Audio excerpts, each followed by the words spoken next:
Olá, queridos alunos do Aprovação PGE. Eu sou a professora Camila Sabonge e estou aqui para mais um dos nossos encontros de 30 minutos para falar sobre direito do trabalho, para que você consiga gabaritar todas as provas de procuradorias que forem prestar, ok, pessoal? Então já se inscrevam aqui no canal da Aprovação, já deixem o like de vocês para a gente saber que vocês estão gostando desses nossos encontros e continuar fazendo esses vídeos aqui. Então vamos lá, pessoal. O assunto de hoje é trabalho lato sensu. E o que é isso, pessoal? Nós vamos descobrir hoje. Nós temos várias formas de trabalho, de exercer o trabalho humano, tá? Então, o que seria isso? Seria o trabalhador, a pessoa física, se colocar à disposição de outro indivíduo para prestar algum serviço. E aí, ele pode receber uma prestação pecuniária. Na maioria das vezes isso acontece, ele pode não receber uma prestação pecuniária, nós vamos ver um tipo de trabalho que acontece isso, né? O trabalho voluntário, mas também pode acontecer, pessoal, que essa prestação de serviço, com essa contraprestação, ela acaba seguindo alguns requisitos específicos. Né? E aí, nessa situação na qual nós temos o cumprimento desses requisitos específicos, nós vamos chamar essa atividade de atividade empregatícia, tá? Então, por que eu tô falando isso, já que o nosso tema da aula é o trabalho lato sensu? Porque eu sempre costumo dizer para os meus alunos que para entender trabalho lato sensu, é importante a gente entender como é que acontece a atividade do empregado, atividade empregatícia. Porque quando a gente fala de trabalho lato sensu, nós estamos falando de um gênero gigantesco, onde temos vários tipos de prestação de serviço. E quando a gente fala de empregado, nós temos uma espécie que está dentro do trabalho lato sensu. Então, nós temos vários tipos de prestação de trabalho e quando essa prestação de trabalho preencher alguns requisitos específicos que nós vamos comentar agora, esse trabalho vai ser chamado de empregatício, vínculo empregatício, empregado prestando serviço para o empregador. E aí, pessoal, eu costumo falar para os meus alunos que a melhor forma de entender o que é um trabalho lato sensu é entender o que não preenche esses requisitos do vínculo empregatício. E cada vez que faltar um requisito, vai significar que é um tipo de trabalho lato sensu.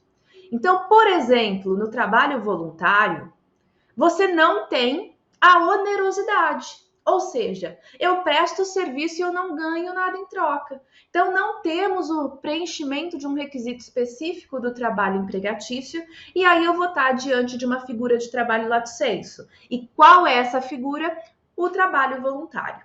Então, resumindo, pessoal, para a gente conseguir conceituar o que é o trabalho lato sensu, trabalho lato sensu é toda forma de prestação de trabalho no qual eu tenho uma pessoa física exercendo algum labor, prestando algum serviço.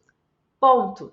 Não temos que preencher outros tipos de requisito, como é o caso do trabalho empregatício, do vínculo empregatício, que tem vários requisitos para serem preenchidos. O trabalho lato sensu, ele acaba sendo aquela mãezona que abarca todo tipo de prestação de serviço. E então nós dizemos que trabalho lato sensu é um gênero grande que abarca várias outras formas de prestação de serviço, dentre os quais nós temos a espécie do trabalho do vínculo empregatício, ok, pessoal? E aí, professora, como é que eu vou saber que tipo de trabalho lato sensu eu estou falando? Nós vamos aprender isso hoje, nessa aula, tá? Mas antes, a gente vai fazer uma recapitulação do que é o vínculo empregatício, porque toda vez que num caso prático eu observar que não tenho todos os elementos do vínculo empregatício, eu já sei que eu estou diante de uma forma de trabalho lato sensu. Qual é a forma? Estudaremos essa aula, ok, pessoal? Então, vamos lá. Então, nosso tema hoje, direito do trabalho, trabalho lato sensu. Eu sou a professora Camila Sabonge, já está aqui meu Instagram, me sigam lá. Lá eu posto algumas dicas, tá? E se vocês quiserem me contatar, também lá é o melhor meio, ok, pessoal? Então, vamos lá. Antes de começar a estudar a primeira forma de trabalho lato sensu em específico, que já é o nosso próximo slide, eu vou puxar aqui para a câmera para mim, para a gente fazer aquela breve recapitulação de quais são os elementos do vínculo empregatício.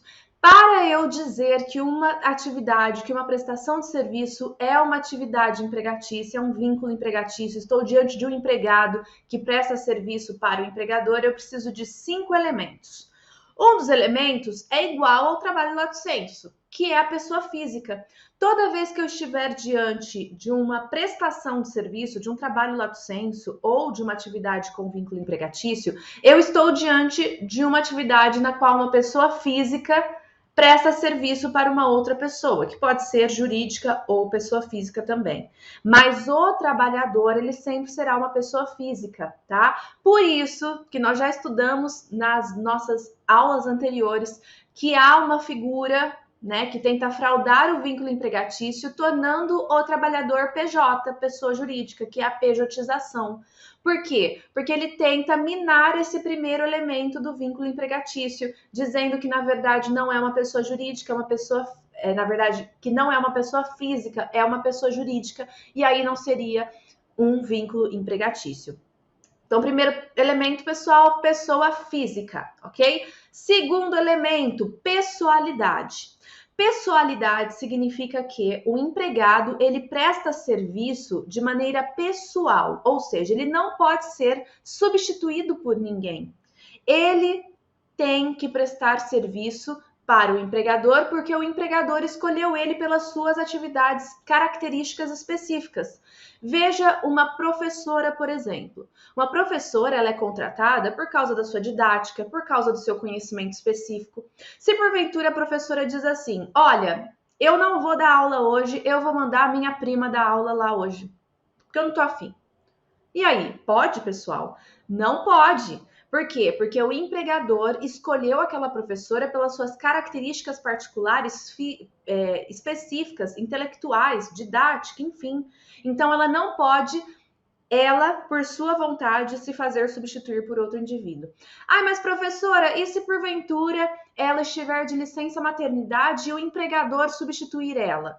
Tá, pessoal, mas aí nessa situação não foi ela que se fez substituir. Foi o empregador que, em virtude de um direito legal exercido pela empregada, escolheu outra pessoa para substituí-la durante esse lapso temporal.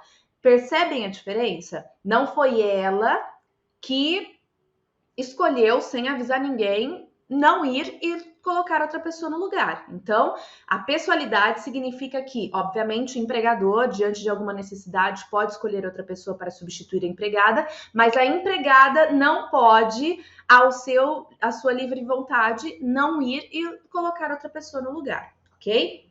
Então, já vimos pessoa física, pessoalidade, onerosidade, pessoal. Onerosidade significa que no vínculo empregatício eu presto serviço esperando, tendo a expectativa de receber uma contraprestação pecuniária em troca, que é o famoso salário, tá?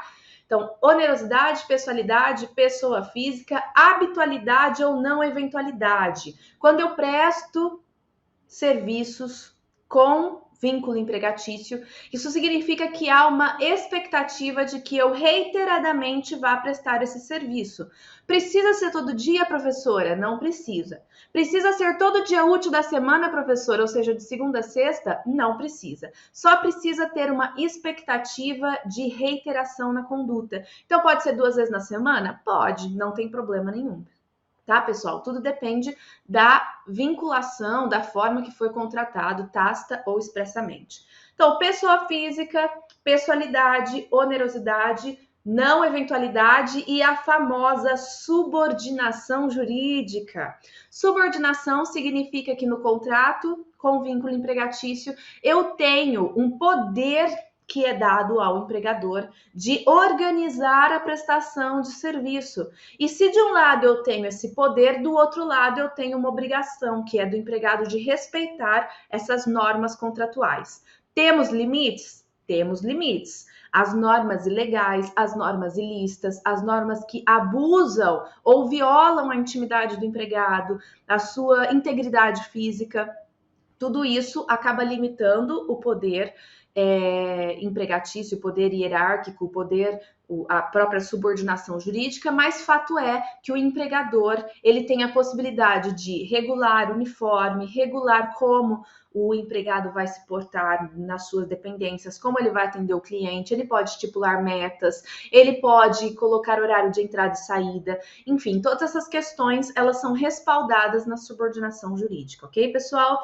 Então, depois dessa nossa breve recapitulação aqui do que são os elementos do vínculo empregatício, eu posso começar a estudar o trabalho lato sensu, tendo sempre em mente de que toda vez que faltar um dos elementos do vínculo empregatício, eu não posso afirmar que é um empregado prestando serviço a um empregador. Então, eu estarei diante de um dos elementos, de uma das possibilidades, de uma das espécies de trabalho lato sensu, ok?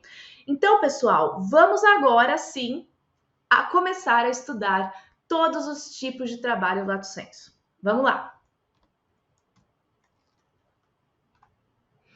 Primeira forma de trabalho lato sensu é o trabalhador eventual, pessoal. No trabalho eventual, qual é o elemento que vai faltar? Vai faltar o elemento da habitualidade, porque como o próprio nome já diz, o trabalhador eventual é aquele que vai prestar serviço para o empregador, para a empresa, né? Quando tiver um evento. E pessoal, vamos pensar na palavra evento, para começar. Evento, como no meu cotidiano, quais são as atividades que eu acabo chamando de evento? Um aniversário é um evento, né? Um chá de bebê é um evento, um casamento é um evento, uma palestra é um evento. E o que todas essas atividades têm em comum? Elas acontecem num determinado dia e eu não tenho a expectativa de que ela vá reiterar. Casamento, há a expectativa de que o casamento só aconteça uma vez na vida da pessoa, né? Uma palestra se difere de uma aula, né? De uma aula de uma faculdade, porque a palestra acontece num evento determinado e não há expectativa de que ela vá se reiterar, assim como a aula se reitera geralmente semanalmente, né? Então veja bem, pessoal, trabalhador eventual é aquele que vai se ativar quando há um evento. E o evento tem na sua própria integridade, né, na sua própria essência, essa expectativa de que não vá acontecer novamente. Então, pessoal, obviamente que o trabalhador eventual ele não vai ter habitualidade na sua prestação de serviço. Então, vamos tentar pensar num exemplo. Professora, tá, entendi, eventual, evento, não tem habitualidade. Mas como isso vai acontecer na prática empresarial? Pessoal, vamos pensar numa loja de artigos de pesca. Tem uma loja que vende artigos de pesca para as pessoas irem lá, pegar, comprar sua vara, comprar sua isca, comprar todas as questões que eles precisam ali para exercer essa pesca, né? Esse hobby.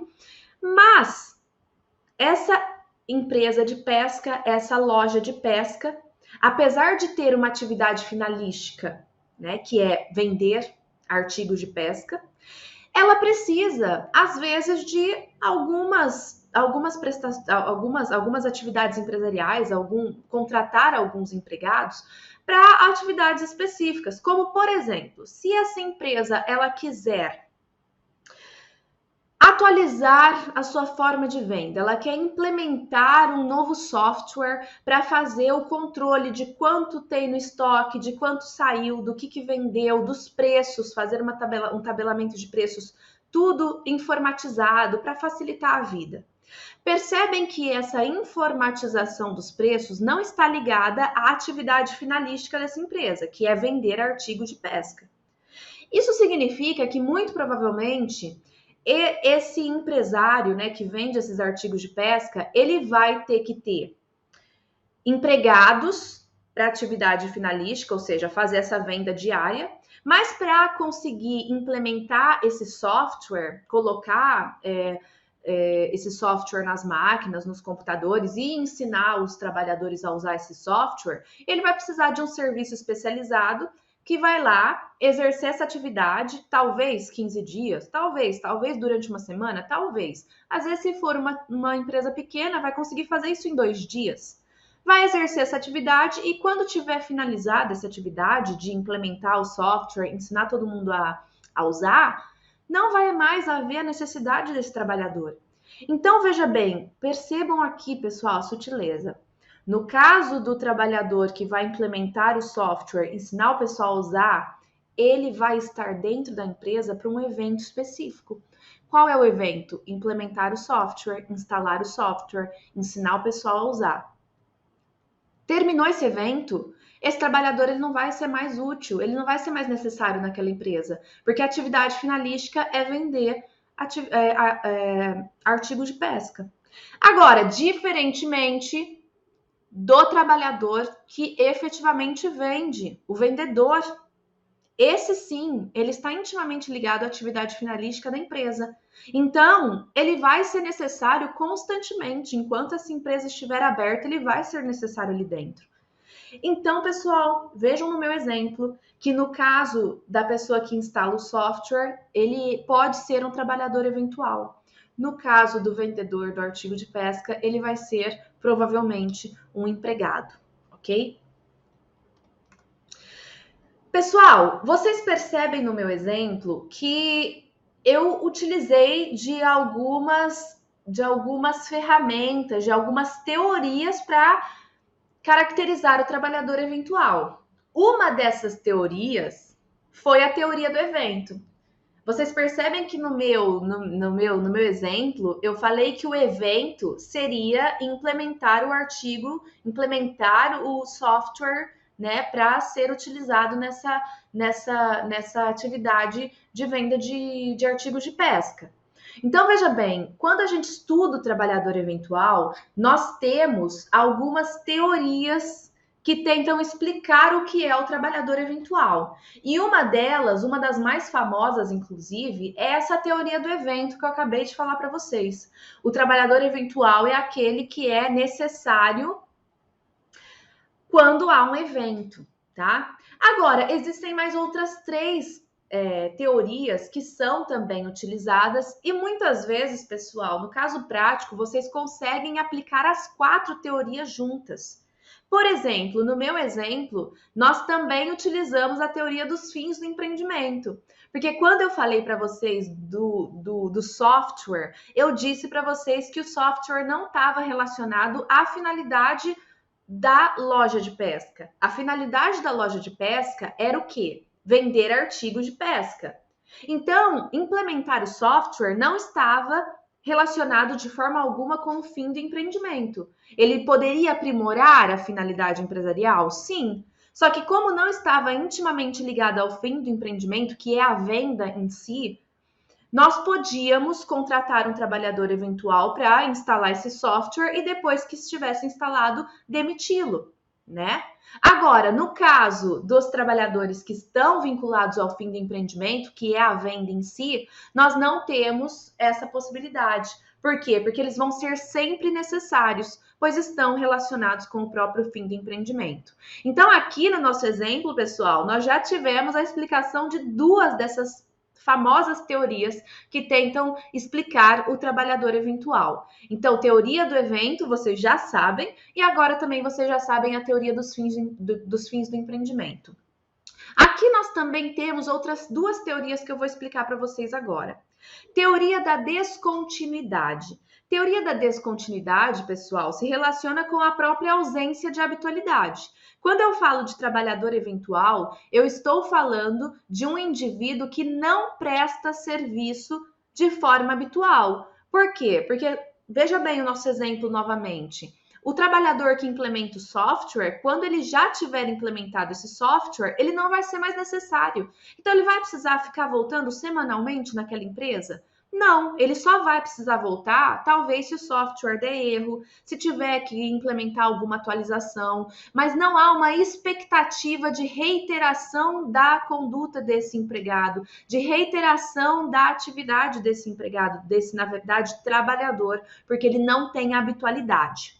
Agora, vamos para uma questãozinha polêmica que vocês podem encontrar aí.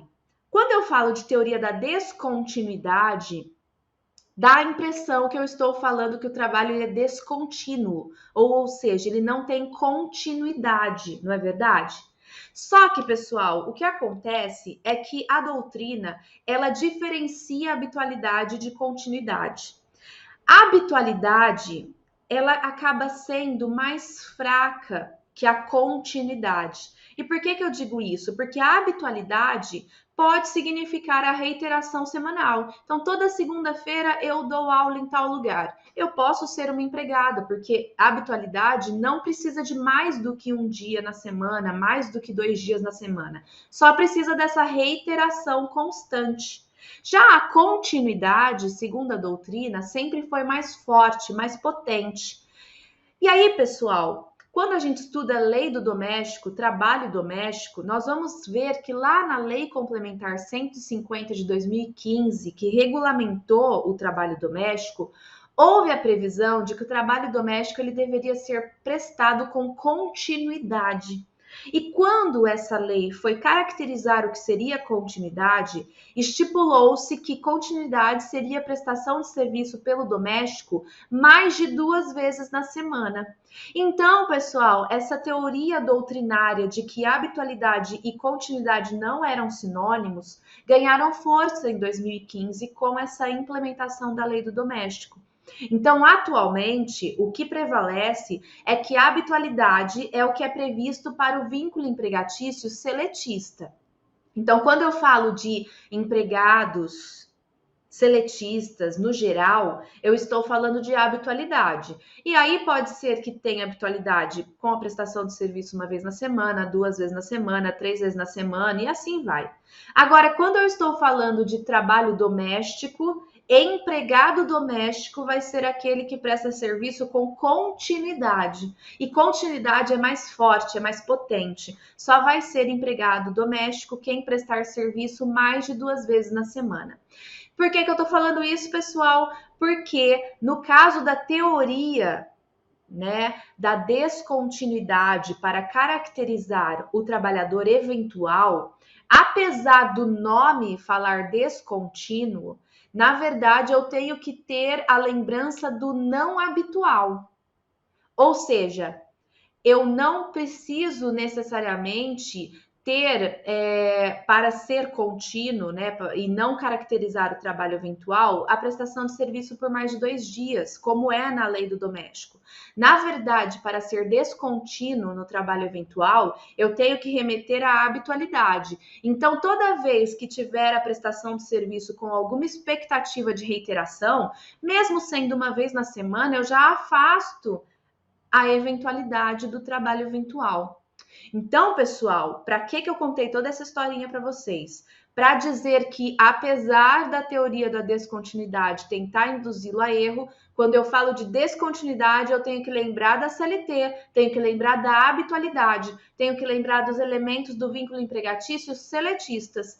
Habitualidade, para ser habitual, 1 vez na semana já basta. Então, para ser um trabalho eventual, eu não posso ter essa expectativa de reiteração, tá? Mesmo que seja 1 vez na semana, eu já tenho esse afastamento da eventualidade. Ok, pessoal?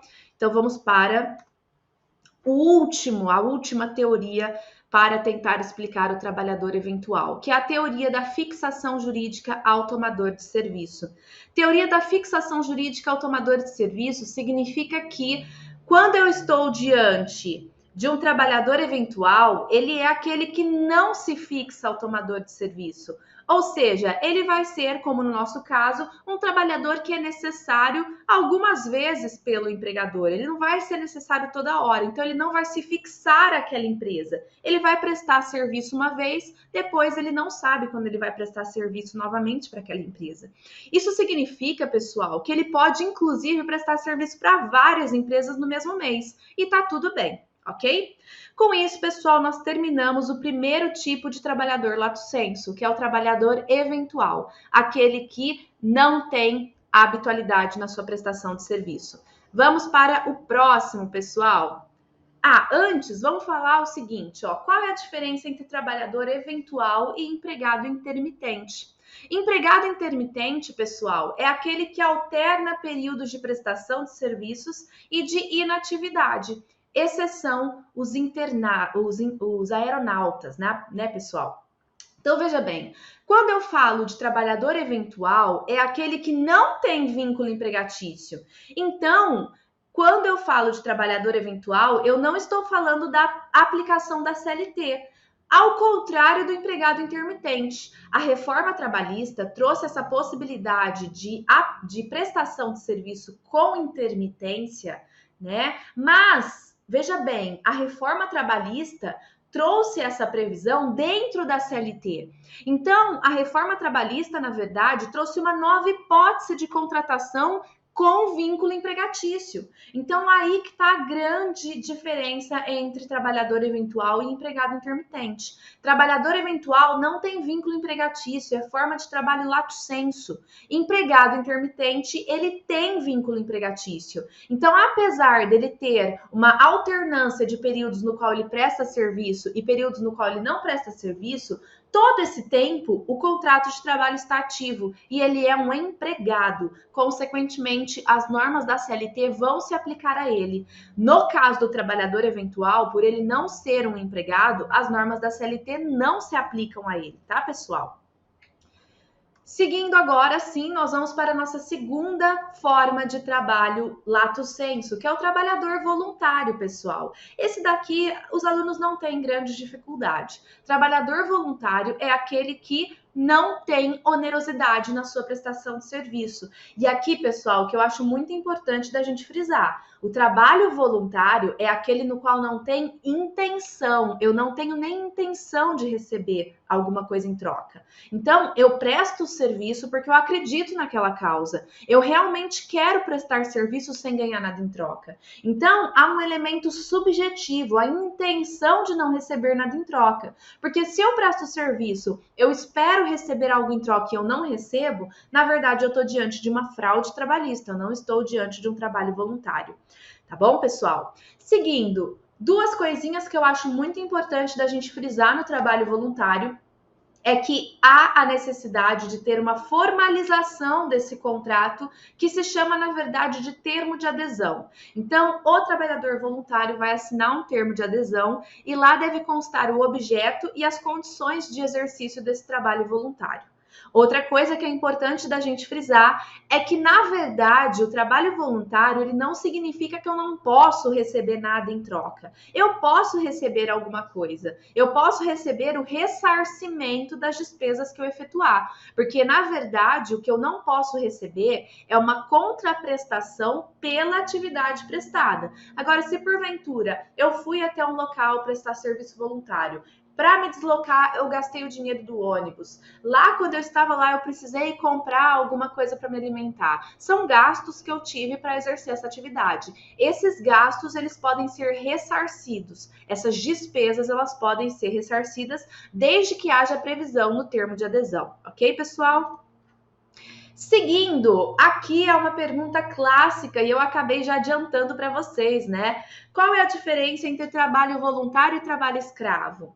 Pessoal, como eu já disse para vocês, o trabalho voluntário, ele tem um elemento subjetivo, a intenção de que eu não receba nada em troca, a intenção de realmente fazer algo, né, por uma causa que eu acredito. Se porventura eu presto serviço, tenho a intenção de ganhar algo em troca, me foi prometido ganhar algo em troca e eu não recebo nada, eu estou diante de uma fraude e eu posso estar diante de uma caracterização de condição análoga de escravo. Então, veja bem, se eu sou prometida que eu vou receber algo pela minha prestação de trabalho, me levam para dentro de uma fazenda, me colocam lá contra a minha vontade para exercer uma atividade e eu não recebo nada em troca, pessoal, isso é condição análoga de escravo. Tá? Formas contemporâneas de escravização, ok? Outra questão também muito interessante é a seguinte: pode haver trabalho voluntário para pessoa jurídica com fins lucrativos? Pessoal, ó, não pode ter, tá? Por quê? Porque a empresa que tem finalidade lucrativa, ela vai ganhar lucro em cima do trabalhador voluntário. Acaba desvirtuando a própria finalidade do trabalho voluntário, você prestar um serviço para uma causa que você acredita, não receber nada em troca e a empresa estar lucrando em cima do seu trabalho. Então não pode, pessoal. Eu só posso ter o trabalho voluntário para atividades específicas que não caracterizam empresa, ok?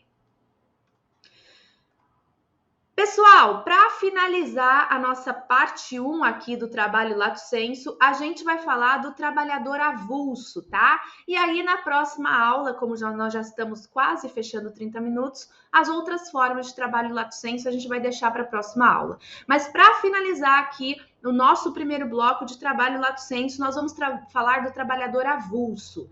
Pessoal, o trabalhador avulso é aquele que não exerce a sua atividade com pessoalidade. E por que ele não exerce a sua atividade com pessoalidade, pessoal? Porque há uma intermediação de mão de obra. Nós temos duas formas de intermediar a mão de obra, mas primeiro vamos entender o que é intermediação de mão de obra.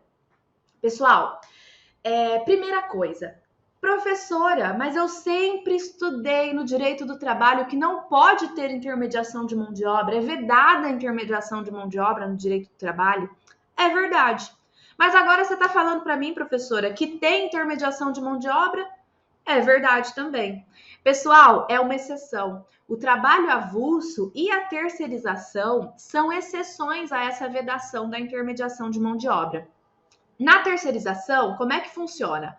Eu tenho uma empresa de terceirização de mão de obra, empresa de terceirização, que vai lá, contrata os trabalhadores terceirizados e quando uma outra empresa, a empresa tomadora, precisa de alguém, vai até essa empresa de terceirização, faz o requerimento de um trabalhador e essa empresa de terceirização manda esse trabalhador para a empresa tomadora, que vai prestar o serviço lá. Quando não for mais necessário, esse trabalhador terceirizado volta e fica disponível para prestar serviço para uma outra empresa que for demandar, né? No caso do trabalho avulso, como é que acontece? Eu tenho um órgão gestor de mão de obra, ou seja, um órgão que tem a finalidade de fazer essa intermediação, ou eu tenho um sindicato representante da categoria. Quando a empresa precisa de um trabalhador avulso, ela vai até um desses órgãos ou vai até o sindicato, fala, olha, eu preciso de um trabalhador para fazer a descarga do meu caminhão tal dia. Depois eu vou embora e não vou mais precisar disso. Eu só preciso nesse dia e eu preciso de tantos trabalhadores. Você arranja para mim? Arranjo. O sindicato ou o OGMO vai até esse grupo de trabalhadores, coloca a oferta na mesa e quem estiver disponível e interessado vai se ativar nessa atividade. Pessoal, o que é importante da gente entender no trabalho avulso? O trabalho avulso, ele é aquele trabalho que acaba sendo exercido num lapso determinado de tempo, para uma empresa que às vezes está em trânsito, que não vai precisar desse trabalho várias vezes ou com habitualidade. Geralmente é uma atividade prestada para uma empresa que acaba movimentando carga. No caso do OGMO, é o trabalho nos portos, né? Então, veja bem, são atividades que você não tem a possibilidade da empresa ficar fazendo contratação de trabalhadores com pessoalidade, ficar fazendo processo seletivo. No caso do OGMO, por exemplo, que é o órgão gestor de mão de obra, que está lá no porto, quando chega um navio, o navio só precisa que tenha descarga daquele material de dentro do navio, precisa fazer, às vezes, alguns reparos no navio enquanto ele estiver atracado naquele porto, e depois ele quer ir embora. Ele não quer mais pensar nessa questão da prestação de serviço. Então, veja bem, é uma atividade muito específica, na qual você não tem pessoalidade, porque a própria empresa, né, o próprio navio, a empresa de movimentação de cargas, né, geralmente, que também usa o sindicato de movimentadores de cargas, ela não quer, ela não tem a possibilidade, ela não tem tempo, né, de ficar escolhendo trabalhadores. Então, pessoal, é assim que funciona essa intermediação de mão de obra. Vamos aqui organizar tudo isso que a gente explicou olhando o slide. Pessoal, ó, então nós já entendemos que o trabalhador avulso é aquele que não tem pessoalidade, porque nós temos a intermediação de mão de obra. A intermediação de mão de obra, ela pode ser feita pelo OGMO, que é o órgão gestor de mão de obra, e o OGMO, ele é aquele órgão que está dentro dos portos. No porto, nós temos esse órgão que vai ser demandado pelos navios que atracam naquele porto, e o navio vai falar para o OGMO, olha, eu preciso de alguém para movimentar a carga, eu preciso de alguém para fazer um reparo, eu preciso de alguém para limpar o navio para eu conseguir depois ir embora e voltar para minha origem, tá? Agora, se eu estiver, por exemplo, diante de uma empresa de movimentação de cargas, por exemplo, uma transportadora, ela pode ficar se deslocando de cidade em cidade, chega com a carga numa cidade, contata o sindicato de movimentadores de carga daquela cidade, fala: olha, preciso de tantos trabalhadores para descarregar meu caminhão. O sindicato manda essas pessoas, tiram, né, aquele produto de dentro do caminhão e depois o caminhão volta para sua origem. São atividades, são relações de trabalho rápidas nas quais você não precisa da pessoalidade, tá? Pessoal, em virtude da Constituição Federal, no artigo 7º, o importante de vocês saberem do trabalhador avulso é que ele tem os mesmos direitos trabalhistas constitucionais que o empregado, há uma equiparação. Então, quando vocês forem ler o rol do artigo 7º da Constituição, no qual prevê vários direitos para os empregados urbanos e rurais, vocês têm que lembrar que todos esses direitos também se aplicam ao trabalhador avulso, tá, pessoal? Seguindo aqui, agora nós já entraríamos no trabalhador cooperado, mas eu vou guardar o trabalhador cooperado para o nosso próximo bloco, no qual nós continuaremos vendo outros tipos de trabalho lato sensu. Pessoal, espero vocês na próxima semana para a gente continuar as nossas aulas de 30 minutos. Até mais!